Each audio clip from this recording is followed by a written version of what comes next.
I still remember that night, the sound of the rain against the window, the faint smell of ink on my notebook, and the way her shadow moved in the dim light of the study lamp. She was explaining calculus, but her voice trembled like she was hiding something far deeper than equations. And then she reached out, slowly turned off the lamp, and in the dark her voice whispered, "Now pay attention to me. If you're new to our channel, Kindness Universe, make sure you hit that like button, drop your thoughts in the comments, and subscribe for more emotional, real-life stories that touch the heart." My name is Ayan, and I was never the kind of guy who understood people, only numbers. Equations made sense, emotions didn't. I was in my final year of college, struggling to keep up with my grades while my world quietly fell apart.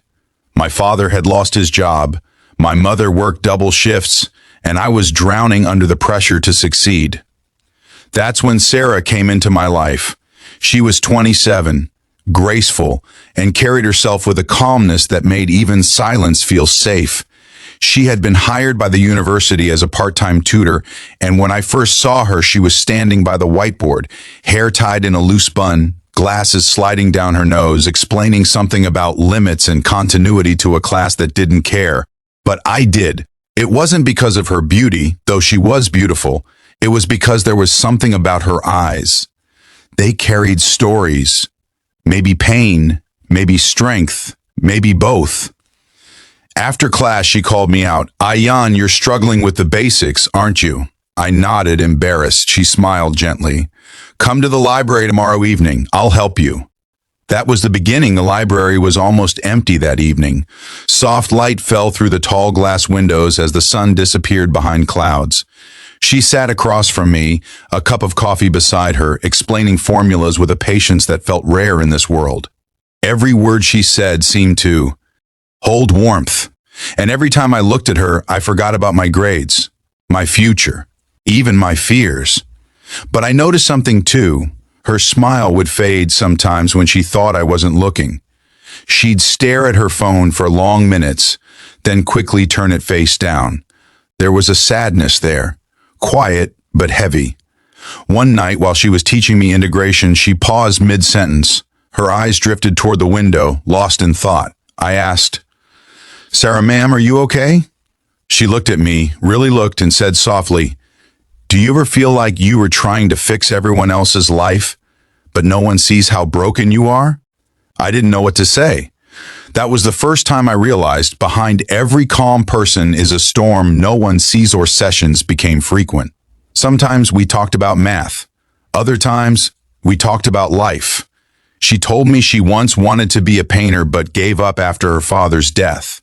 She said she teaches because numbers are the only thing that don't lie.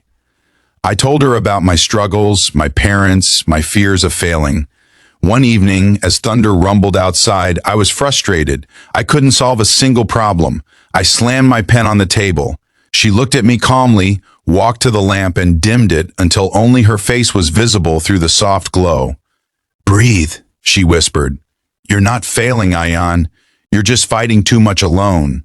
For some reason, her words made my throat tighten. Maybe because no one had said something like that to me in a long time. She smiled faintly. Sometimes we need someone to see us, really see us, not as students, not as teachers, but as people. And then she turned off the lamp completely. Darkness filled the room, except for the rain's shimmer outside. I could hear her heartbeat. Her voice came through the dark, trembling but honest. "Now, pay attention to me. It wasn't about love. It was about connection, a deep human understanding that doesn't need words." That night, I realized she wasn't teaching me math anymore. She was teaching me how to feel again, started improving, not just in studies, but in life. I laughed more, helped my mother more, believed in myself more, and all of that was because of her. But one evening, I came early to the library. She wasn't there yet. Her phone buzzed on the table. A message flashed across the screen before I could look away. "Sara, please come home. I'm sorry. Arham." My stomach dropped. Arham. When she arrived, she seemed startled to see me staring at the phone. I quickly turned away, pretending not to notice, but she knew.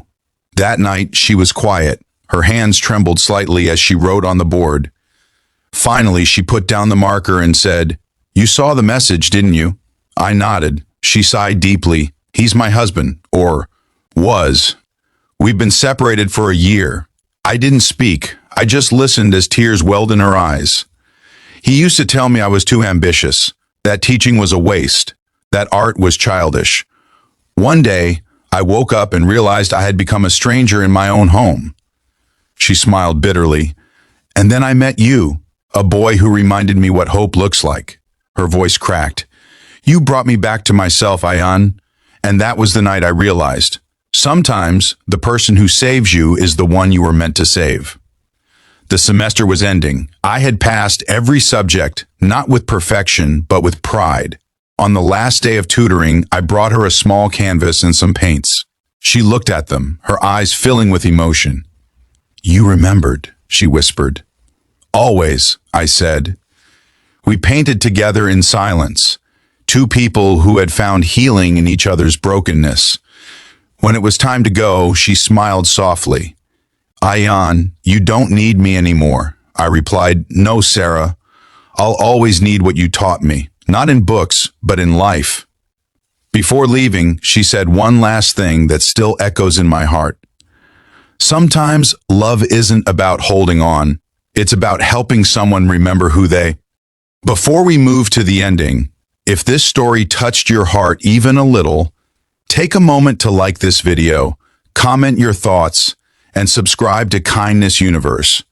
Every story we share is meant to remind you that kindness still exists.